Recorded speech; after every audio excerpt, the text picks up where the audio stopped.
मध्यम निकाय 51 कंदरिग सूत। ये सूत है एक हाथी चालक के पुत्र पेस्सा और एक परिव्राजक कंदरग उन लोग के साथ हुआ था, उसके साथ हुआ था। दोस्तों, इसके पहले के जो दो सूत है 49 और 50 वो मैंने ट्रांसलेट नहीं किया क्योंकि एक साधक की दृष्टि से उतना इम्पोर्टेंस नहीं है, तो इसलिए मैंने नहीं किया। चलो हम सूत की ओर चले जाएंगे। मैंने ऐसा सुना था, एक समय भगवान चंबा में गेगरा करके एक जगह है, वहाँ पर एक कमल का तालाब थे। वहाँ पर बहुत भिक्षुओं के साथ विहार कर रहे थे। उस समय एक हाथी को चलाने वाला एक व्यक्ति का जो पुत्र है उसका नाम है पेस्सा, और एक परिव्राजक है, एक सन्यासी है कंदरगा। इन दोनों भगवान के पास चला गए। जाने के बाद पेस्सा ने भगवान को वंदन किया और एक जगह बैठा। लेकिन जो परिव्राजक थे, सन्यासी थे कंदरगा, उसने भगवान से अभिवाद्य करके एक और खड़ा। तब उस परिव्राजक ने, कंदरगा ने, मौन रहने वाला जो भिक्षु संघ है उन लोग को देख करके भगवान को ऐसा बताया, गौतम शास्त्रा, ये बहुत आश्चर्य की बात है, अद्भुत की बात है। भगवान जिस तरफ से इन भिक्षु संघों को अभ्यास करवाया था, सही तरफ से अभ्यास करवाया था, बहुत अद्भुत की बात है। गौतम शास्त्रा, जो भी सम्मा संबुद्ध जो पूर्व में हुए थे और भविष्य में भी जो होगा, वो इसी प्रकार इस भिक्षु संघों को सही तरह से अभ्यास करवाएगा। जैसे गौतम शास्त्रा अभी वर्तमान में कर रहा है, ऐसा भूत में भी और भविष्य में भी जो भी सम्यक संबुद्ध होंगे वो इसी प्रकार अपने भिक्षु संघों को अभ्यास करवाएगा। तब भगवान ने बोला, कंदरगा, ये सच है, ये बात बिल्कुल सच है। मैं जिस तरह से इन भिक्षुओं को इस समय अभ्यास करवा रहा है, उसी तरफ जो बुद्ध में सम्यक संबद्ध हुए थे और भविष्य में जो भी सम्यक संबद्ध होगा, वो सम्यक संबुद्ध भी इसी प्रकार भिक्षु संघ को सही रास्ते में शिक्षा देंगे। कंदरगा, इस भिक्षु संघ में ऐसा भिक्षु है जो अरहंत है, इसका मतलब पूरी तरफ जो मुक्त हो गया। क्षीणासव, जिसका जो आसव परिपूर्ण तरह से क्षीण हो गया या कलंक क्षीण हो गया। ब्रह्मचर्य जीवन को पूर्ति कर लिया, जो कुछ करना है कर लिया, अपना लक्ष्य को प्राप्त कर लिया, पुनर्जन्म का सारा बंधनों को तोड़ दिया और सही प्रकार से उन लोग विमुक्त हो गया या निर्वाण का प्राप्ति करके अरहंत हो गया। और इस भिक्षु संघ में ऐसा भी जो भिक्षु है वो सेखा है, इसका मतलब जो सीख रहा है, वो शांतिशील है, शांत है, बहुत ही बुद्धिमान है, बुद्धिमान का जीवन जी रहा है। यहाँ पे सेखा करके जो बोल रहा है, अरहंत हो गया तो असेखा हो गया, उसका जो सीखना है वो पूर्ण हो गया और उसको कुछ सीखने के लिए ज़रूरत नहीं है, तो इसलिए एक अरहंत को असेखा कहता है। लेकिन जो व्यक्ति श्रोतापन्न है, सगदागामी है, अनागामी है, वो सेखा है, इसका मतलब वो अभी भी सीख रहा है, तो उसको इसलिए उसको सेखा ऐसा करके कहा है। और ऐसा जो शिक्षा में चलने वाला जो भिक्षु है, सेखा है, वो 4 सतिपट्ठानों में अपना मन को धारण करके अभ्यास करता है। कौन सा 4? एक भिक्षु अपना शरीर में कायानुपස්සना करता है, आता भी संभजानो सदीमा, सदी और संभजने के साथ वो प्रयत्न कर रहा है। और लोग में जो कुछ अविद्या है, दोमनस है, उसको छोड़ करके कायानुपස්සना करता है। अविद्या का मतलब उसमें जो कुछ हो रहा है मेरा है, ऐसा जो भाव नहीं है, इसलिए बोलता है विनय्य लोगे, इस लोग में, इसका मतलब अपने शरीर में जो कुछ हो रहा है उसमें अविद्या और दोमनस के बिना वो विहार करता है। कायानुपස්සना, इसका मतलब शरीर को उसी प्रकार देख करके वो विहार करता है, उसका अनुपස්සना करता है, भीतरी भीतर काय को देखता है। ऐसा ही उन भिक्षुओं ने वेदना पर वेदनानुपस्सी होकर विहार करता है, सती संभजनी के साथ प्रयत्न कर रहा है और इस लोक में अविद्या और दोर्मनस को छोड़ करके विहार करता है। यहाँ पे अविद्या का मतलब कोवेटसनेस या ये मेरा है ऐसा जो विचार है उसको अविद्या कहता है। और दूसरा है एक अविद्या, अविद्या का मतलब अविद्या। इसी प्रकार उन भिक्षुओं ने चित्त पर चित्तानुपස්සना करके विहार करता है, मन पर जो कुछ हो रहा है उसको जान रहा है। उसी प्रकार वो भिक्षुओं ने धर्म पर धम्मानुपස්සना करके विहार करता है, चित्त में जो कुछ जागृत हो रहा है उसको धर्म ऐसा कहता है, तो उसको अनुपස්සना करके विहार करता है।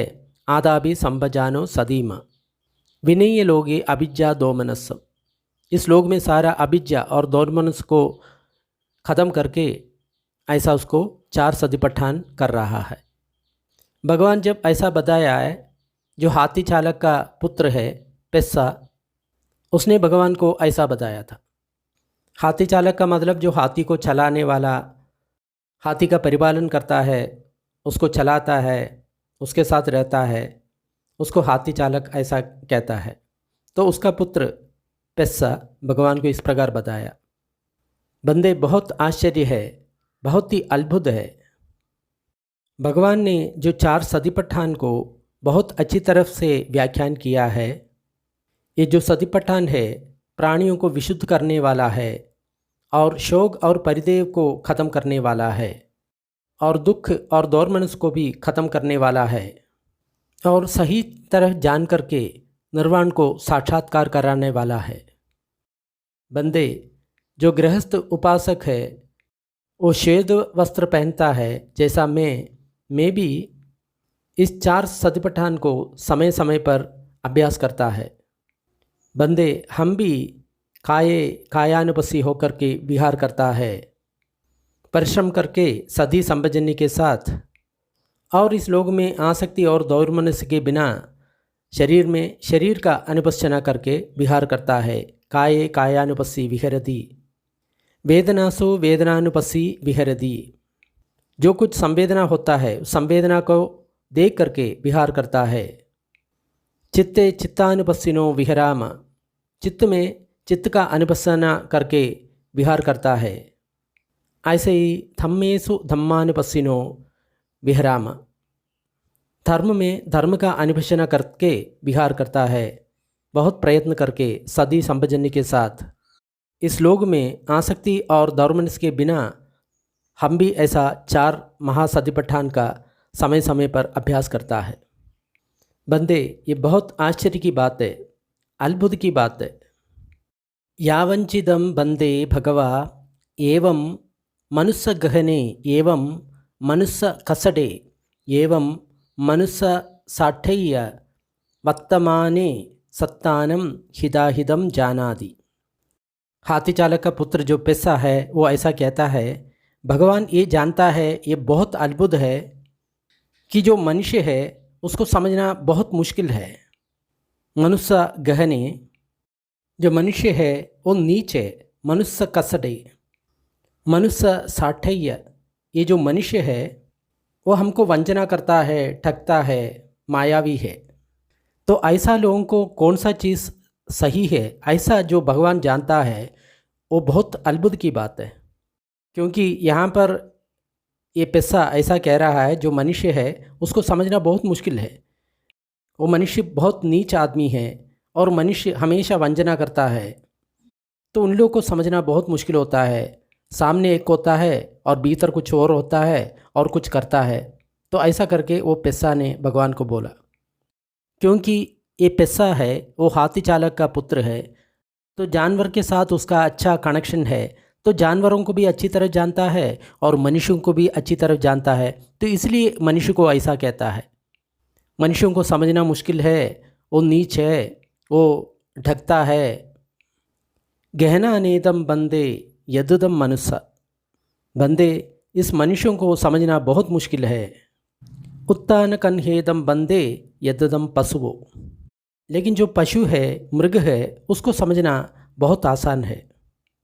जब मैं हाथी के साथ चंबा में आगे पीछे उसको चलाता है तो वो हाथी तरह तरह की जो काम करता है, मुझे घुमाने के लिए, मुझे उल्लू बनाने के लिए वो कोशिश करता है। लेकिन फिर भी एक हाथी को मैं प्रशिक्षण दे सकता हूँ। लेकिन बंदे, जो मेरा दास है और परिचारक है और जो काम करने वाला है, उन लोग अपनी शरीर से एक प्रकार बर्ताव करता है, वाणी से कुछ अन्य चीज़ बोलता है और उसके मन में कुछ अलग चीज़ ही चल रहा है। तो पैसा ये बोल रहा है, जो हाथी है वो बहुत कुछ मेरे को उल्लू बनाने के लिए बहुत कुछ वो ट्रिक करेगा, लेकिन फिर भी मैं उसको ट्रेनिंग दे सकता है। लेकिन जो मेरा जो दास है और परिचारक है और काम करने वाला है, उन लोग मन में कुछ सोचता है, वाणी में और कुछ बोलता है और शरीर से और कुछ करता है। तो मैं कैसे उन लोगों पर विश्वास करूं? ऐसा करके पेसा ने बोल रहा है। फिर पेसा ने बोला, बंदे बहुत आश्चर्य है, बहुत अद्भुत है, क्योंकि ये मनुष्यों के लिए क्या सही है ऐसा करके भगवान अच्छी तरफ जानता है। इस मनुष्यों को समझना बहुत मुश्किल है। मनुष्य बहुत गंदे है, वो वंचना करता है, ठगता है। फिर भी आप किस प्रकार उन लोगों के लिए क्या सही है ऐसा जानता है, वो बहुत आश्चर्य की बात है, ऐसा करके पेसा ने बता रहा है। तो यहाँ पे पेसा ने ये बोल रहा है, जानवरों को समझना बहुत आसान है, लेकिन मनुष्यों को समझना बहुत मुश्किल है। लेकिन जो मुश्किल काम है आप आसानी से कर रहा है, ऐसा करके पेसा ने भगवान को बोल रहा है। तब भगवान ने भी इससे सहमत हुआ। एवमेतम पस्सा, एवमेतम पेसा, पेसा आपने जो बोला है वो सही है, वो बिल्कुल सच है। इस मनुष्यों को समझना बहुत मुश्किल है, लेकिन जो जानवर है, पशु है, उसको समझना बहुत आसान है। पेसा, इस दुनिया में ये 4 प्रकार का लोग होता है। कौन सा 4? इतपस्स एकचो पुग्गलौ अत्तन तपो होदी अत्त परितापनानुयोगमनियुक्तो। पेसा, कुछ लोग यहाँ पर खुद को तपन करता है, वो खुद अपने आप को तपन करता है। जो वर्ड है तपो, इसका मतलब बहुत है। एक तो आदमी को कष्ट देता है, गर्मी देता है, कठिन तपश्चर्या का अनुसरण करता है, अपने आप को क्रोशित करता है। तो यहाँ पे इसका जो मतलब है, खुद जो कठिन तपश्चर्या का अनुसरण करता है उसको इस तपो करके जो वर्ड है यहाँ पे इस्तेमाल करता है। एक व्यक्ति खुद अपने आप को तपन कर रहा है और वो तपन करने का जो अभ्यास है उससे जुड़ जाता है। और कुछ मनुष्य है वो परंतपो, दूसरों को तपन करता है, उसको कष्ट देता है और दूसरों को कष्ट देने में वो जुड़ जाता है, वही काम वो करते जाता है। और कुछ लोग हैं वो खुद भी कष्ट देता है और दूसरों को भी कष्ट देता है, कठिन तपश्चर्या करता है। वो खुद को भी कष्ट दे के जीता है और दूसरों को भी कष्ट दे करके जीता है। और जो 14 व्यक्ति है वो खुद को तपन नहीं करता, दूसरों को तपन नहीं करता, खुद को या दूसरों को बिना तप करके वो जीता है। जो खुद को तपन नहीं करता, दूसरों को तपन नहीं करता, या खुद को कष्ट नहीं देता और दूसरों को भी कष्ट नहीं देता, ऐसा जो व्यक्ति है उसका जो तृष्णा है वो ख़त्म हुआ है। उन लोग निर्वाण प्राप्त किया है, उन लोग खुद शीतल हुए हैं। सुख परिसंवेदी, वो खुद सुख का अनुभव करता है, वो खुद ब्रह्मबोध हो गया, वो खुद ब्रह्मा ही जैसा हो गया और ऐसा वो विहार करता है। फिर भगवान ने पेसा को बोला, पेसा, ये जो 4 व्यक्तियों के बारे में मैंने अभी जो कहा है, इसे आप किसको सबसे ज़्यादा पसंद करता है? तब पेसा ने भगवान को बोला, बंदे, मैं पहले जो 3 लोग हैं उसको बिल्कुल पसंद नहीं करता, क्योंकि वो खुद को कष्ट देता है, खुद को कष्ट देने में जुड़ा हुआ है। और जो दूसरा जो लोग है वो दूसरों को कष्ट देता है और दूसरों को कष्ट देने में जुड़ा हुआ है। और जो तीसरा जो लोग है खुद को भी और दूसरों को भी कष्ट देता है और खुद को और दूसरों को कष्ट दे करके वो जीता है। और जो लास्ट जो व्यक्ति है वो खुद को भी कष्ट नहीं देता, दूसरों को भी कष्ट नहीं देता, खुद को या दूसरों को बिना कष्ट दे करके वो जीता है।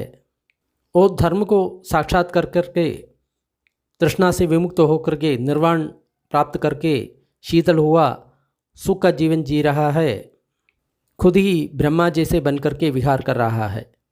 बंदे, मैं जो 14 आदमी है उसको पसंद करता हूँ। क्योंकि वो खुद को भी कष्ट नहीं देता और दूसरों को भी कष्ट नहीं देता। यहाँ पे जो वर्ड तब है उसका मतलब भी कठिन तपश्चर्या है या कष्ट देता है, ऐसा जो चीज़ करता है, तपन करता है, गर्मी देता है, मुश्किल देता है।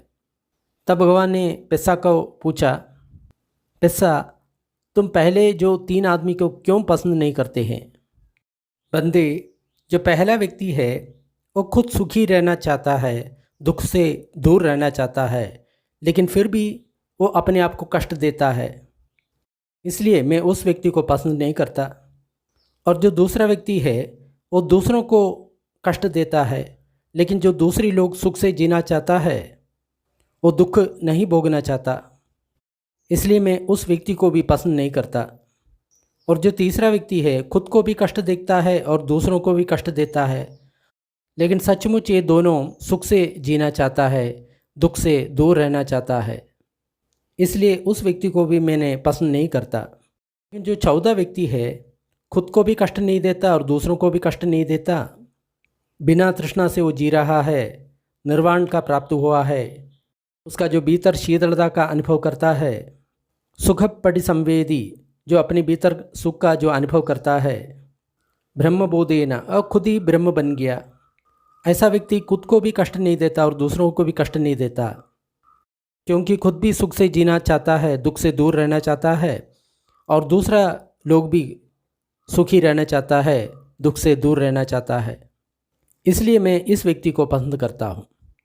फिर पेस्सा ने भगवान को बोला, बंदे मुझे अभी जाना चाहिए, क्योंकि मुझे बहुत कुछ काम है, बहुत कुछ काम करने के लिए बाकी है।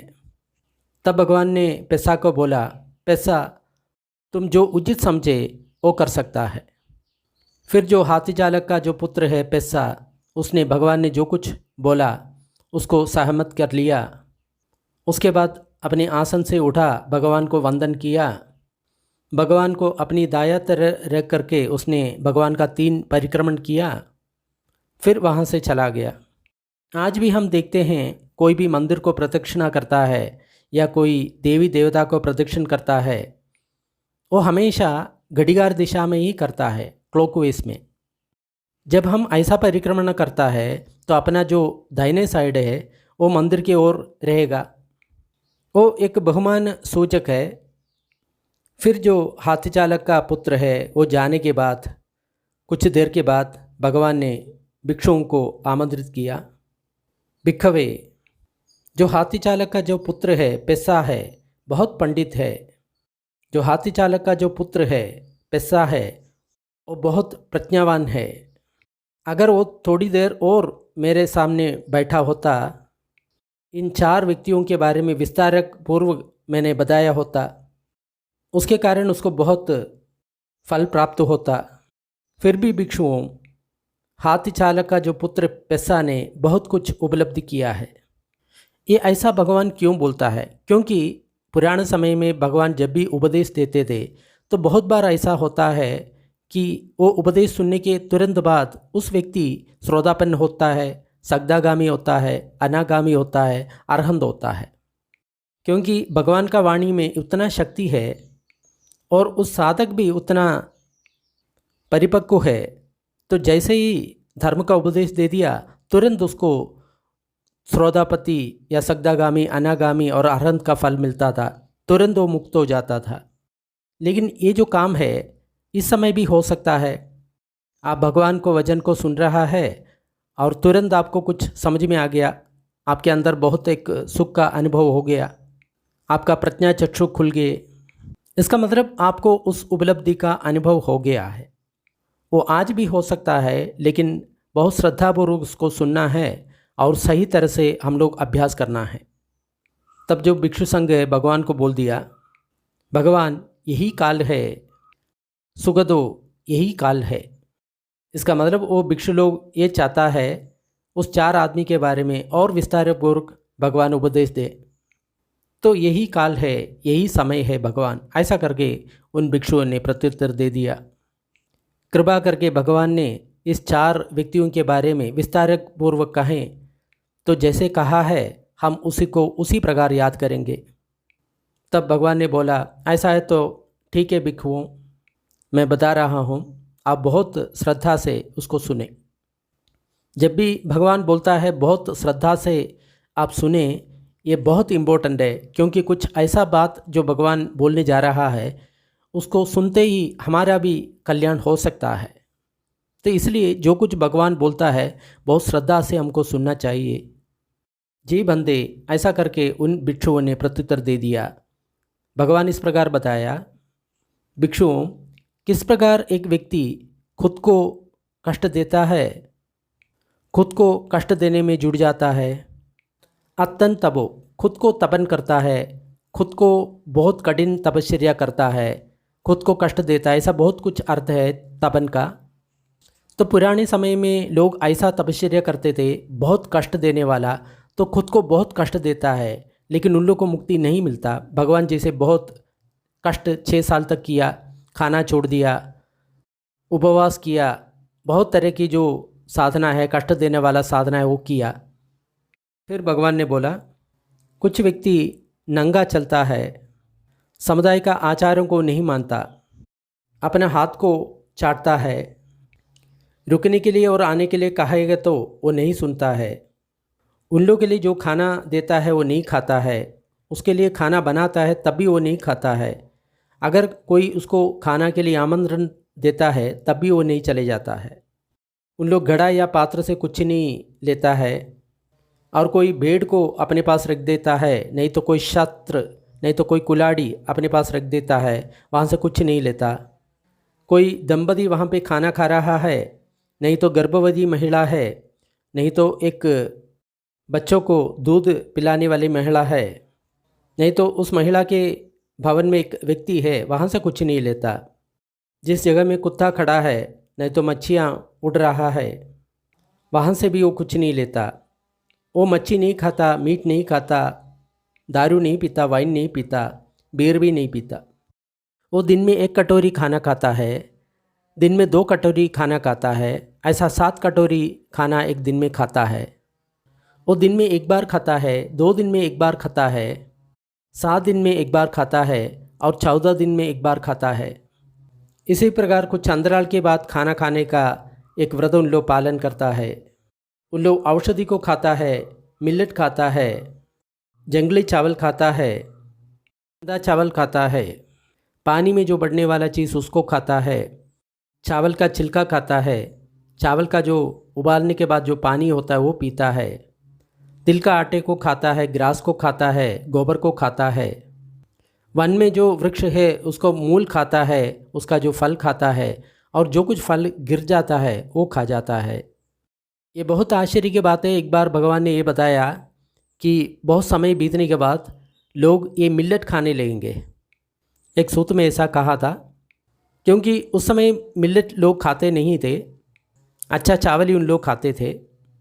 वो बोरी का कपड़ा पहनता है, या भांग का कपड़ा पहनता है, या मिक्सड जो पौधा है उसका जो कपड़ा पहनता है, मुर्दों को लपेटने वाला जो कपड़ा है वो पहनता है, फेंका हुआ जो वस्त्र है वो पहनता है, वृक्ष का छाल को पहनता है, हिरण का जो स्किन है उसको पहनता है, कुशा ग्रास है उसको पहनता है, छाल पहनता है, नहीं तो कोई लकड़ी का टुकड़ा पहनता है, आदमियों का बाल पहनता है, नहीं तो अश्व का जो पूंछ का जो बाल है उसको पहनता है, नहीं तो जो उल्लू है उसका जो पंगा है उसको पहनता है। उन लोग अपनी बाल और मूछ अपने हाथों से निकाल देता है, उस तरह का जो अभ्यास करता है। आज भी बहुत जैन मुनि इस प्रकार का अभ्यास करता है। वो शेव नहीं करता, अपनी दाढ़ी मूछ को वो अपने हाथ से ही वो पकड़ करके फेंक देता है। उन लोग हमेशा खड़ा रहता है, बैठने को मना करता है, नहीं तो उकड़ू बैठ कर के रह जाता है और उकड़ ही बैठ जाता है, नहीं तो वो कांटों में सो जाता है, कांटों का जो शैया है उसमें सो जाता है, नहीं तो 3 बार नहाने का वो व्रत लेता है और शाम को भी ऐसा 3 बार नहाता है। तो उसी प्रकार उन लोग बहुत कठिन तपश्चर्या करता है, अपने शरीर को तकलीफ़ देता है, उस कठिन तपश्चर्या से उन लोग को आसक्ति हो जाता है। इस तरह का जो व्यक्ति है वो अत्यंत तपो, वो खुद तपन करने वाला है, खुद कष्ट देने वाला है, खुद को कष्ट देने वाला अभ्यास से जुड़ा हुआ व्यक्ति है। और कौन सा जो व्यक्ति है वो दूसरों को कष्ट देता है, दूसरों को कष्ट देने में जुड़ा रहता है। जब एक व्यक्ति भेड़ों को मारता है, सुअर को मारता है, मुर्गों को मारता है, वो एक हंटर है, एक शिकारी है, एक ट्रैपर है, या मृगों को किसी चीज़ से वो पकड़ता है। हो सकता है कि वो मछुआरा हो सकता है, एक लुटेरा हो सकता है, लोगों का जो वध करने वाला व्यक्ति हो सकता है, पशुओं को मारने वाला हो सकता है, लोगों को बंदी बना के रहने वाला व्यक्ति हो सकता है। उसी प्रकार जो अन्य जो भी आजीविका जो बहुत क्रूर आजीविका करता है, उन्हीं लोग दूसरों को कष्ट देता है और दूसरों को कष्ट देने का जो जीवन है उसमें जुड़ जाता है। आज भी हम देखते हैं बहुत संप्रदाय में विश्वास करने वाला लोग उसको पुण्य पाप के बारे में कुछ भी नहीं जानता। वो अपना दुकान खोलता है मुर्गा को काटने के लिए, भेड़ों को बकरियों को काटने के लिए, गायों को काटने के लिए। वो दूसरों को कष्ट दे करके अपना पैसा कमा रहा है। नहीं तो कुछ लोग ऐसा होता है कि गाय भैंस सबको बड़ा करके जो कट करने वाला है उसके पास देगा, उसको बेच देगा। वो बोलता है मैं तो नहीं करता, काटता वो है। ऐसा ही कुछ लोग जो भेड़ है बकरियां हैं इसको पालता है, फिर उस वध करने वाले को देता है। उन लोग ये नहीं जानता ये ही पाप है, सबसे बड़ा पाप यही है, ऐसा करके उन लोग नहीं जानता। उन लोग सोचता है कि भगवान को आराधना नहीं करता वो एक पाप है, लेकिन ये सब कोई पाप नहीं है। तो उन लोग सही धर्म के बारे में नहीं जानता, प्रकृति का नियम के बारे में नहीं जानता, जो खुदा के नियम है उसको बारे में नहीं जानता। क्योंकि हम अगर मान लो किसी प्राणी को तकलीफ़ देंगे तो उसकी कारण से हमको भी तकलीफ़ होगा, हमको भी कष्ट होगा। ये जो प्रकृति का नियम है वो उन लोग नहीं जानते। इसका मतलब उन लोग धर्म नहीं जानते, सही रिलीजन क्या है वो नहीं समझते। इस प्रकार एक व्यक्ति दूसरों को कष्ट देने वाला होता है और दूसरों को कष्ट देने में वो जुड़ जाता है। कोई भी विवेक वाला व्यक्ति ऐसा सोच सकता है कि हम तो दुखी नहीं होना चाहता, लेकिन कोई हमको दुख देता है, कितना कष्ट होता है। कोई हमारा गला काटने के समय हमको कितना कष्ट होता है, ऐसा वो कभी नहीं सोचता। चाहे दूसरा का कितना भी कष्ट हो, किसी प्राणी को मारो खाओ उसमें कोई प्रॉब्लम नहीं है, लेकिन हमको सुख होना चाहिए। ऐसा जो सोचने वाला व्यक्ति कितना स्वार्थ केंद्रित व्यक्ति है, कैसे उस व्यक्ति को मुक्ति मिलेगा। इतना गहरा विकार लेकर के जो चल रहा है और अपने आप को बहुत परिशुद्ध समझता है, कितना अज्ञान में वो व्यक्ति जी रहा है। और भिक्षुओं, कौन सा ऐसा व्यक्ति है खुद को भी कष्ट देता है और दूसरों को भी कष्ट देता है, और खुद को कष्ट देने में दूसरों को कष्ट देने में वो जुड़ जाता है। जब एक व्यक्ति क्षत्रिय राजा बन जाता है, नहीं तो एक बड़ा राजा बन जाता है, वो अपनी जो पैलेस है या अपनी जो फोर्ट है उसकी पूर्व दिशा में एक बहुत बड़ा यज्ञ का एक घर बनाता है। वो अपनी बाल और दाढ़ी को शेव करता है, फिर एक मृग का चर्म पहनता है, फिर सारे शरीर में घी और तेल मिक्स करके वो लगाता है। फिर वो यज्ञ करने वाला जो स्थल है वहाँ पे अपनी रानी और सबसे बड़ा ब्राह्मण उसके साथ वहाँ पे पहुँच जाता है। ये सब इसलिए बोलता है कि पुराने समय में ऐसा ऐसा यज्ञ होता था, सेरेमनी होता था कि लोग सोचता है इतना पशुओं को बलि दे दो तो हमारा अच्छा होगा, हमारा बहुत बढ़िया होगा। ऐसा करके लोग ऐसा काम करते थे। आज भी तरह तरह के जो संप्रदाय के लोग अपनी जो आराधन स्थल में ऐसा ही काम करता है, बहुत गलत काम करता है। पशुओं को, पक्षियों को अपनी जो आराधन स्थल है वहाँ पे मार देता है, और वो व्यक्ति सोचता है कि मैं बहुत बढ़िया काम कर रहा हूँ, अच्छा काम कर रहा हूँ, इससे मेरा पुण्य बढ़ जाता है, ऐसा करके सोचता है। तो इसके अगेंस्ट में भगवान बोल रहा है ऐसा नहीं होना चाहिए। फिर वो क्षत्रिय राजा अपनी रानी के साथ, उसका जो सबसे बड़ा ब्राह्मण है उसके साथ यज्ञ का जो हाल है वहाँ पे प्रवेश करता है। उस हाल में नीचे में कुशा बिछा हुआ है, तो उस कुशाग्रास में वो लेटता है। फिर जिन गाय को उसी रंग का जो बछड़ा है, उस गाय का जो स्तन का अग्र है उसको हिंदी में चुकी बोलता है, चूची बोलता है, चुचुक बोलता है या स्तनाग्र बोलता है। ऐसे लेटते हुए उस राजा एक स्तनाग्र से, एक चूकी से वो दूध पीता है, और जो रानी है वो दूसरा जो चूकी से दूध पीता है। जो बड़ा ब्राह्मण है वो तीसरा चूकी से दूध पीता है, और जो 14 चूकी का जो दूध है वो यज्ञ में जो आग जलता है उसको देता है, और उसका बछड़ा है जो बाकी जो दूध है वो बछड़ा पी जाता है। उस समय का जो पूजा है इस प्रकार के होते होंगे, इसलिए भगवान ये सब बोलता है। बलि देने से ऐसा ऐसा काम करता है, तो 2500 साल पहले ऐसा जो संप्रदाय था, तो इसलिए भगवान ये सब बोलता है।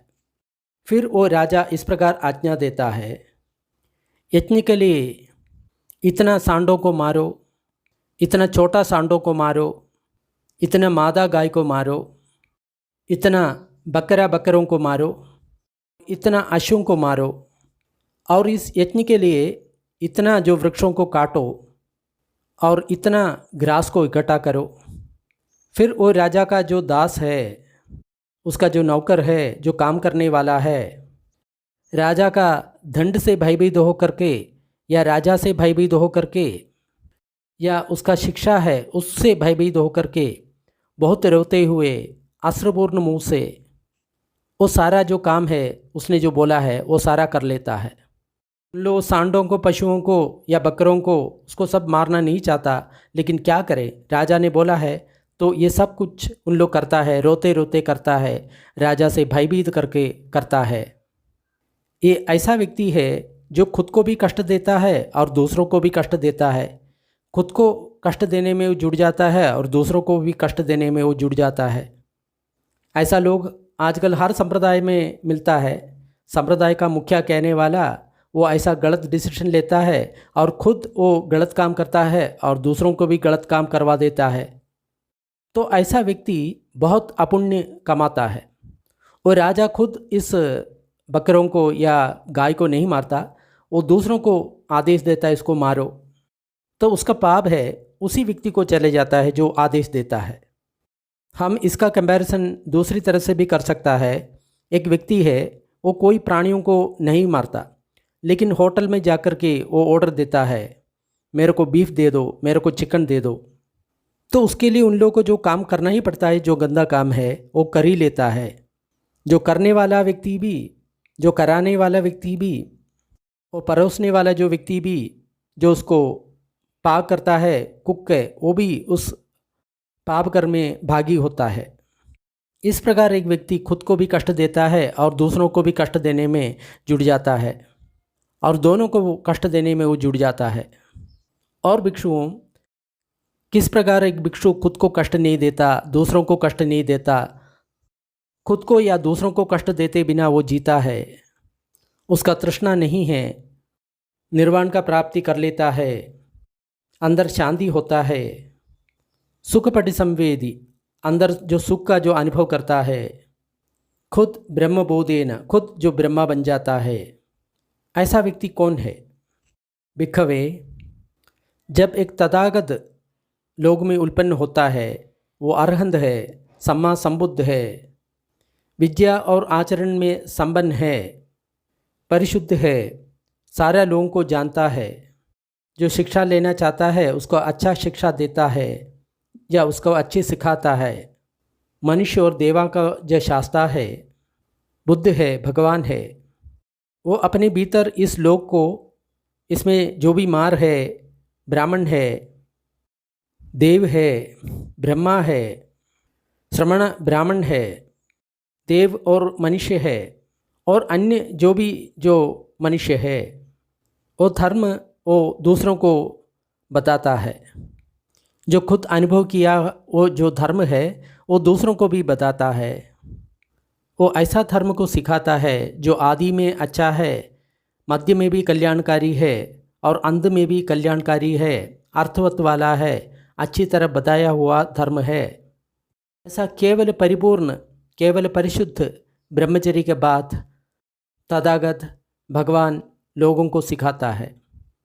इस धर्म को एक गृहस्थ सुनता है या एक गृहस्थ का पुत्र सुनता है, नहीं तो एक अच्छा कुल का एक व्यक्ति वो सुनता है। वो धर्म को सुन करके उसमें श्रद्धा हो जाता है। ये बहुत इम्पोर्टेंट बात है, कोई भी जो लोग है धर्म को सुनता नहीं है, उसमें श्रद्धा उत्पन्न नहीं होता।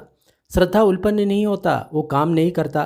काम नहीं करता, उसको जो फल मिलना चाहिए वो नहीं मिलेगा।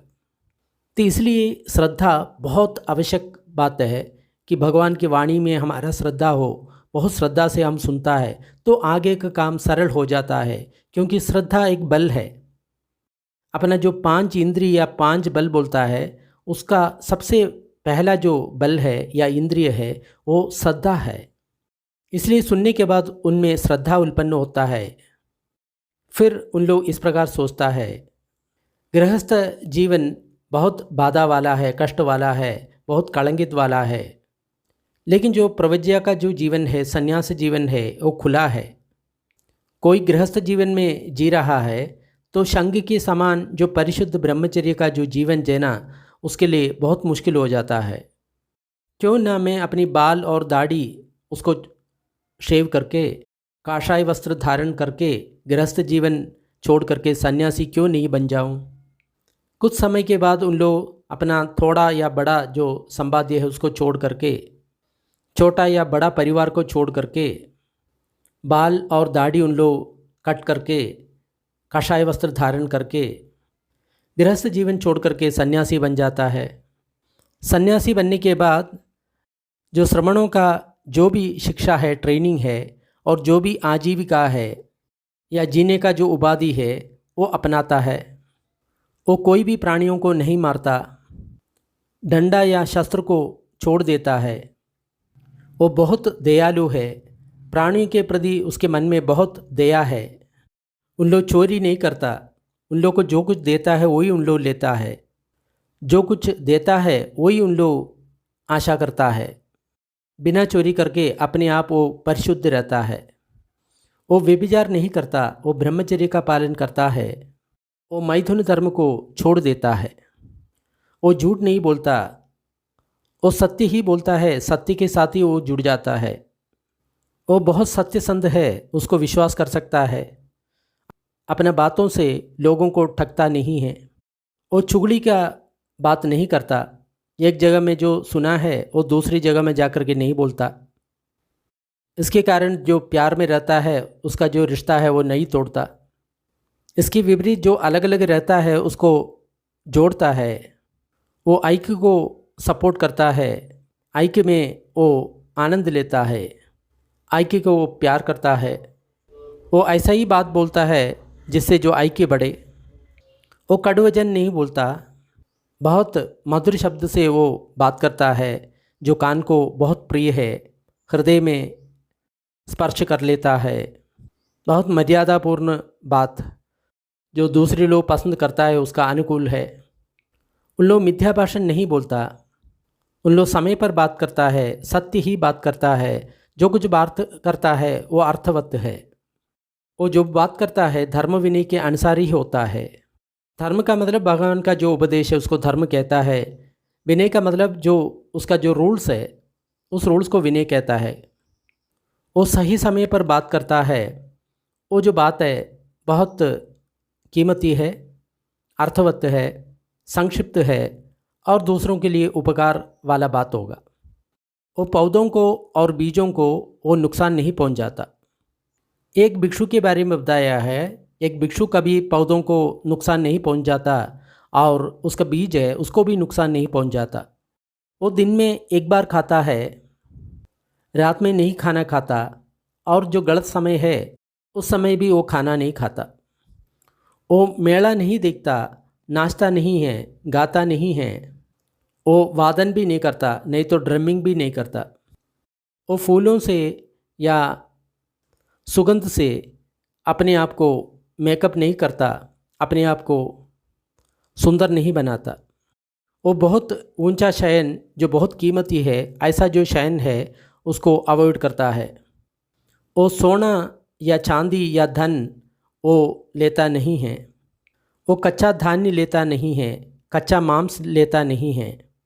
औरत और लड़कियों को स्वीकार नहीं करता, दास और दासी को स्वीकार नहीं करता, बकरे और भेड़ को स्वीकार नहीं करता, मुर्गा सुअर उसको स्वीकार नहीं करता, हाथी गाय अश्व जो मादा अश्व है उसको भी स्वीकार नहीं करता और खेती ज़मीन का स्वीकार नहीं करता।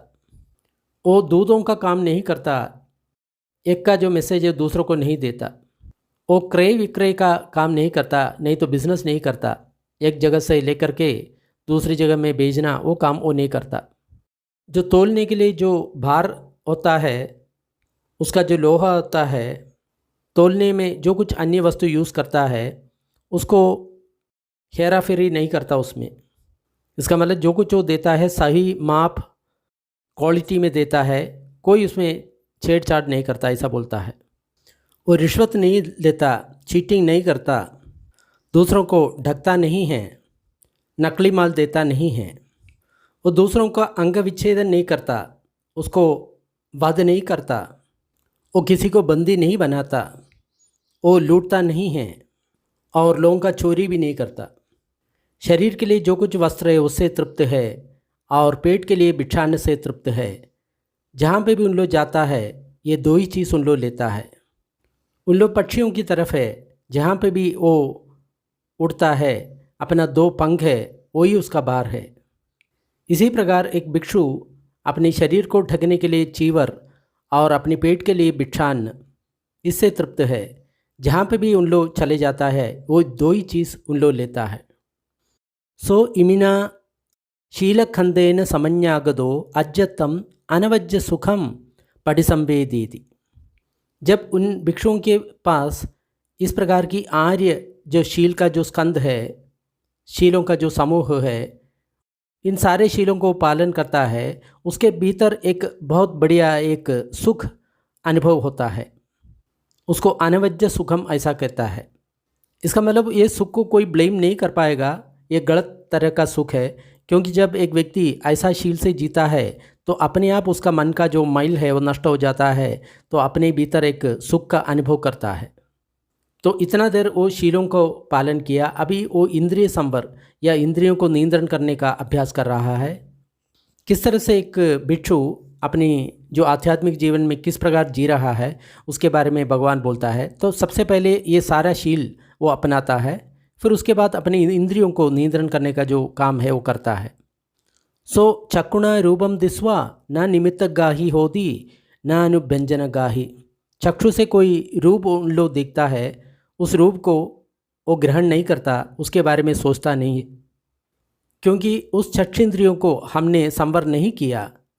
तो अविद्या दोमनस, इसका मतलब वो जो चीज़ अनुभव करता है वो अपना है ऐसा करके उसको लगता है और दोर्मनस हो जाता है, और सब प्रकार की पाप अकुशल कर्म उसके भीतर में आ जाता है, उसके भीतर में भर जाता है। इसके कारण वो इंद्रिय संवर का अभ्यास करता है। हम जो कुछ देखता है उसके बारे में जब हम सोचने लगता है तो सही माने में फिर वो राग द्वेष मोह का जो उत्पत्ति होता है, जितना हम उसके बारे में सोचेंगे उतना ही अपना जो राग द्वेष मोह है वो बढ़ेगा, तो उतना ही अपना जो भीतर है अकुशल धर्म बढ़ेगा। तो इसलिए एक व्यक्ति को हमेशा जो अपना मन है अपने भीतर रखना चाहिए, बाहर का जो विषय में उसको श्रद्धा नहीं होना चाहिए। फिर इसी प्रकार कान से एक शब्द सुनने के समय में, नाक से गंध सूंघने के समय में, जीवा से रस का अनुभव करने के समय में, शरीर से कोई वस्तु को स्पर्श करने के टाइम में, नहीं तो मन में कोई धर्म उत्पन्न होता है तो उस धर्म को ग्रहण नहीं करता, उसके बारे में वो ज़्यादा सोचता नहीं है। क्योंकि मन का जो इंद्रिय है, अगर मान लो आपने उसमें संवर नहीं किया तो अविद्या दोमनसम, उसके प्रति जो आसक्ति है और दोर्मनस है और पाप का अकुशल धर्म उसके मन में भरेगा, तो इसके कारण मन का जो इंद्रिय है वो संवर करता है। इसका मतलब जो पांच जो इंद्रिय है उसमें संवर करता है और मन भी संवर करता है, नियंत्रण करता है। सो इमिना अरियेन इंद्रिय संवरेण समन्यागदो अज्जतम अभ्यासेक सुखम पटिसंवेदेति।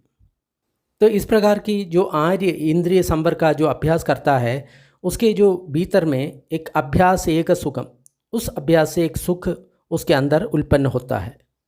अभी अगला काम है वो संभजने का अभ्यास करता है। तो हमको पहले इंद्रिय संवर का अभ्यास करना चाहिए, फिर उसके बाद जो संभजने का अभ्यास, संभजने का मतलब हमेशा जो ध्यान रहने का जो आदत है वो हमको अभ्यास करना चाहिए। वो आगे चलता है और पीछे चलता है, संभजन्य होता है। जब सामने देखता है और वश में देखता है, संभजन्य होता है। अपना पाँव पसारता है, समेटता है, उस समय संभजन्य होता है। संभजन्य का मतलब सही प्रकार से प्रज्ञा से उसको जानना, उसका अनित्य लक्षण को समझना, ऐसा करके वो समझता है। वो जब चीवर पहनता है, भिक्षा पात्र लेता है और चीवर लेता है, तब संभजन्य होता है। खाता है, पीता है, चबाता है, रस करता है और पेशाब और मलत्याग करता है, उस समय संभजन्य है। जब चलता है, खड़ा होता है, बैठता है, सोता है, जागता है, भाषण करता है या मौन रहता है, तब भी संभजन्य होता है। जब उन लोगों को इस प्रकार का जो पूरा आर्यशील है, आर्यों का इंद्रिय संवर है, इस प्रकार का आर्यों का जो सदी है या माइंडफुलनेस है या और संभजन्य है, फिर उन लोग एक अकेला एक घर में चले जाता है, एक अरण्य में, वृक्ष की मूल में, एक पर्वत में या वैली में या कोई गुफा में या श्मशान में या एक वन में, नहीं तो खुला जगह में कुछ सूखा पत्ते बिछाता है। भिक्षाटन के बाद, भिक्षान्न खाने के बाद फिर उन लोग उस आसन पर विराजमान होता है, बैठता है। दोनों पैर समेट करके वो बैठ जाता है, उसका पीठ और गर्दन सीधा रहता है। फिर परिमुखम सतिम उपट्ठवित्वा, वो अपनी मुँह की जो परिधि में अपना जो जागृता है प्रतिष्ठित करता है। सो अभिज्ञम लोके पहाय विगताभिज्ञेन चेतसा विहरति, लोक के प्रति जो आसक्ति है या वो मेरा है ऐसा उसका जो विचार है, उसको छोड़ करके बिना आसक्ति से वो विहार करता है।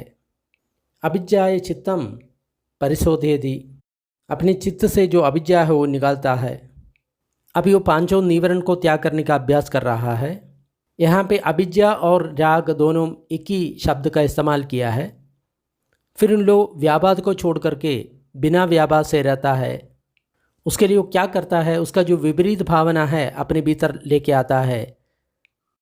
सब प्राणबोध हितानुकंपी, सब प्राणियों की बोध की जो हित है, अनुकंपा है, अपने चित्त में रह करके व्यापाद दोषा चित्तम परिशोधयति, अपने चित्त को व्यापाद दोष से परिशुद्ध करता है। जब भी अपना मन में द्वेष हो जाता है, तुरंत हम वहाँ पे मैत्री का एक चिंता उत्पन्न करना चाहिए, तब हम उसे जीत पाएंगे। वो थीन मिथ या शरीर और मन में जो आलस्य है उसको छोड़ करके बिना थीन मिथ से विहार करता है। जब शरीर और मन में जब आलस्य आ जाता है तो क्या करता है, जब आलस्य जब आ जाता है, सतो संभजानो, सतो का मतलब जो जागृता अपना बढ़ाना है, संभजानो का मतलब जो हर समय जो एक्टिविटी करता है उस समय अपना मन संभजान का अभ्यास करना चाहिए। इसका मतलब बैठ के उसको ध्यान नहीं करना चाहिए, संक्रमण करके उसको ध्यान करना चाहिए, ऐसा बोलता है। उद्देश्य कुछ को छोड़ करके या बेचैनी को छोड़ करके बिना बेचैनी से अपने अंदर ध्यान करता है, अपने मन को बेचैनी से परिशुद्ध करता है। जब अपने भीतर बेचैनी उड़ जाता है उसको कैसे शांत कर सकता है, वो भी यहाँ पे बताया है। अज्जतम वूपसंद चित्तो, अपने भीतर जो चित्त को शांत करके जो बेचैनी है उसको दूर करना है। विचिकित्सा, अपने भीतर जो विचिकित्सा है, संशय है, उसको छोड़ करके बिना संशय से हमको विहार करना है। उसके लिए क्या करना चाहिए, कुशल धर्म में अपना मन को प्रतिष्ठित करना है, उसको स्थिर करना है। तब जो विचिकित्सा है, डाउट है, उससे अपने चित्त को शुद्ध कर सकता है। तो उन लोग इस 5 निवारण को निवारण करता है। छेदसो उपक्लेशो पඤ्ඤाय दुःफलीकरण, चित्त को जो उपक्लेश देने वाला इस उपक्लेशों को प्रज्ञा से उसको दुर्बल करता है। तो अगला जो काम है वो 5 निवरण को ख़त्म कर लिया। जब राग होता है राग को छोड़ना है, द्वेष होता है तो विपरीत मैत्री का अभ्यास करना है, विचिकित्सा हो जाता है तो धर्म को, कुशल धर्म को अपने भीतर प्रतिष्ठित करना है। उद्देश्य को कुछ जब होता है, बेचैनी होता है तो मन को शांत करके हमको ध्यान करना है। जब थीनमित शरीर में और मन में आलस्य जब हो जाता है तो संक्रमण करके ध्यान करना चाहिए, अपना सदी को और बढ़ाना चाहिए। ये जो 5 अपना जो निवरण है और 7 जो बोझांग है उसके बीच में भी कुछ कनेक्शन है। जैसे मान लो कोई भी नीवरण आया तो कौन सा भोज्यांग को इस्तेमाल करके उसको ख़त्म करना है, ऐसा दूसरा कुछ सूत्रों में बताया गया है। तो जब नीवरण ख़त्म होता है फिर उन लोगों को क्या करना चाहिए, ध्यान का अभ्यास करना चाहिए। फिर उन लोग विविच्य कामे ही विविच्य अकुशले ही धम्मे ही, जहाँ पे काम नहीं, अकुशल धर्म नहीं है, वहाँ पे प्रथम ध्यान पर पहुँच जाता है। वहाँ पे वितर्क विचार पीति सुख एकाग्रता होता है। फिर वो दूसरी ध्यान में पहुँचता है तो वितर्क विचार खत्म होता है। फिर जो तीसरा ध्यान में पहुँचता है वहाँ पे पीति भी समाप्त होता है। फिर जो 14 ध्यान में पहुँचता है वहाँ पे सुख भी खत्म होता है। वहाँ पे अदुख असुख जो अनुभव है ऐसा रहता है, न्यूट्रल रहता है। फिर उन लोगों की समाधि में उसका मन जब प्रतिष्ठित होता है, उसमें कोई कलंक नहीं है, दोष नहीं है, काम करने वाला है, सीधा है, उसमें कोई चलन नहीं है, तो अपनी पूर्व जन्मों को याद करने के लिए मन को लगाता है। फिर उस मन से अपनी 1 जन्म, 10 जन्म, 100 जन्म, 1000 जन्म, लाख जन्म, ऐसा जो जन्मों को याद कर लेता है। ये गैलेक्सी जब एक्सपैंड करता है कॉन्ट्रैक्ट करने के टाइम में, वो जो जन्म हो गया वो सब याद करता है। यहाँ पे जन्मा है, मेरा नाम इस प्रकार था, कुल इस प्रकार था, इस प्रकार मैं वस्त्र धारण करता था, इस तरह का जो मैं खा रहा था, इस तरफ मैं सुख और दुख का अनुभव किया, फिर उस तरफ मेरा मृत्यु हो गया। मृत्यु होने के बाद इस जगह में मैंने जन्मा, वहाँ पे मेरा खाना इस प्रकार था, मेरा वस्त्र इस प्रकार था, मेरा नाम इस प्रकार था, कुल इस प्रकार का था, इस प्रकार सुख दुख का मैंने अनुभव किया। ऐसा जो पूरा डिटेल के साथ वो पूर्व जन्म को याद कर लेता है। फिर उन लोगों के मन उस तरह की समाधि में डूबा रहता है, उसमें कोई कलंक नहीं है, दोष नहीं है, परिशुद्ध है, काम करने लायक है, सीधा है, उसमें कोई चंचलता नहीं है। तो प्राणियों का जन्म और मृत्यु का जो बात है, जानकारी है, उस जानकारी प्राप्त करने के लिए मन को वहाँ पे लगाता है। फिर मनुष्यादीद जो दिव्य चक्षु है उससे वो देखता है, प्राणी का जन्म और मरण देखता है। कुछ प्राणी अच्छा कुल में जन्मता है, कुछ नीचा कुल में जन्मता है, कुछ सुंदर होकर के, कुछ असुंदर होके, कुछ अच्छा जगह में, कुछ बुरा जगह में। किस प्रकार वो प्राणी अपनी कर्म के अनुसार वहाँ पे जन्म ले रहा है। ये प्राणी इस प्रकार का कर्म शरीर से, वाणी से और मन से किया, वो आर्यों को इस प्रकार निंदा किया, इन लोग का मिथ्या दृष्टि इस प्रकार था, फिर उस मिथ्या दृष्टि के अनुसार उन लोग काम किया, तो मृत्यु के बाद वो बुरा जगह में जन्म लेता है, पशु पक्षियों के लोग में जन्म लेता है, नरक लोग में जन्म लेता है। लेकिन ये जो प्राणी है वो शरीर और वाणी और मन से हमेशा अच्छा काम किया है, वो आर्यों को कभी निंदा नहीं किया, उसका दृष्टि सम्यक दृष्टि था, उस दृष्टि के अनुसार उन लोग काम किया। तो जब उस व्यक्ति का जब मृत्यु होता है तो उन लोग अच्छा जगह में, स्वर्ग में आकर के जन्म लेता है। तो इस प्रकार मनुष्यादीद जो परिशुद्ध जो दिव्य नेत्र से वो किस प्रकार प्राणी जन्म लेता है उसके बारे में जानता है, अपने कर्मों के अनुसार जन्म लेता है उसके बारे में जानता है। कर्म के अनुसार ही ऊंचा या नीचा कुल में जन्म मिलता है, सुंदर या असुंदर हो जाता है, अच्छा या बुरा जगह में जन्म लेता है। फिर उन लोगों का मन उस तरह की समाधि में लगता है तो उसमें कोई कलंक नहीं है, शुद्ध है, काम करने के लायक है। तो अपनी आंसों का जो क्षय है उसके बारे में जानकारी प्राप्त करने के लिए मन को वहाँ पे लगाता है। तो सचमुच वो समझता है ये दुख है, ये दुख का समुदय है, ये दुख का निरोध है, ये दुख निरोध का पटिपदा है। सचमुच उन लोग समझता है ये आसव है, ये आसव का समुदय है, ये आसव का निरोध है, ये आसव का निरोध का पटिपदा है। इस प्रकार जानते हुए, देखते हुए उन लोग को जो मन है वो कामासव से विमुक्त होता है, भवासव से भी विमुक्त होता है, अविद्यासव से भी विमुक्त होता है। यहाँ पे भवासव का मतलब जो भी भाव में जाकर के जन्मना है, जैसे देवताओं का जो जगह है, ब्रह्मा का जो जगह है, वहाँ पे जाके जन्मने का जो इच्छा है। लेकिन ये बहुत गलत विचार है, क्योंकि कोई भी जगह में हम जाके जन्में, जब अपना पुण्य का क्षय होता है फिर वो नरक लोक में या पशु पक्षी लोक में आना ही है उसको। तो सारा जन्मों से बाहर निकलना है, मुक्ति पाना है, यही अपना जो लक्ष्य, या स्वर्ग या दूसरा अन्य जगह में जीने का लक्ष्य अपना नहीं है। जब उसका मन जब विमुक्त होता है तो उन लोगों को ऐसा जो ज्ञान होता है, मेरा जो मन है विमुक्त हो गया, इसका मतलब उसका मन में निर्वाण आ गया, मुक्ति हो गया, मोक्ष हो गया, ऐसा करके उन लोग समझता है। इसका मतलब अरहंत हो गया। तब उन लोग ऐसा समझता है मेरा जो जन्म है वो ख़त्म हुआ है, मेरा ब्रह्मचर्य जीवन ख़त्म हो गया है, जो कुछ करना है मैंने कर लिया, अब मेरा कोई पुनर्जन्म नहीं होगा। ये इस प्रकार का है। एक व्यक्ति दूसरों को भी तकलीफ़ नहीं पहुंच जाता, खुद भी तकलीफ़ में नहीं पड़ता, खुद को और दूसरों को तकलीफ़ नहीं देता, वो इस जीवन में तृप्त होकर के जीता है, निर्वाण को प्राप्त कर लेता है, शीतल है, सुखपट संवेदी, सुख का अनुभव करने वाला होता है, ब्रह्म बोधेना, वो ब्रह्म ही बन गया, ऐसा बन जाता है। यही भगवान ने बताया है। तब भिक्षुओं ने भगवान में जो कुछ बोला है उससे तृप्त हो गया और भगवान का जो भाषण में अभिनंदन किया। कंदरग सूतम निठितम। दोस्तों, ये बहुत इम्पोर्टेंट सूत्र है। मुक्ति पाने के लिए एक व्यक्ति किस किस रास्ते में चलना है उसके बारे में इस सूत्र विस्तार से बताया गया है। और जो 4 प्रकार का व्यक्ति है, खुद को भी कष्ट देता है, दूसरों को भी कष्ट देता है, ऐसा जो 4 प्रकार का व्यक्तियों के बारे में बताया गया है, तो ज़रूर आप ये जो सूत्र है, आपका जो भी मित्र है उसको ज़रूर भेजिए। ये सूत्र को जितना आप शेयर करता है उतना ही दूसरों को भी अच्छा होगा, आपके लिए भी अच्छा होगा, क्योंकि शुद्ध धर्म के बारे में लोग तभी सुनेगा। वीडियो पसंद आया तो लाइक करें और शेयर करें, और वीडियो डिस्क्रिप्शन बॉक्स में उपलब्ध है। थोड़ी देर पुण्य वितरण का अभ्यास करेंगे।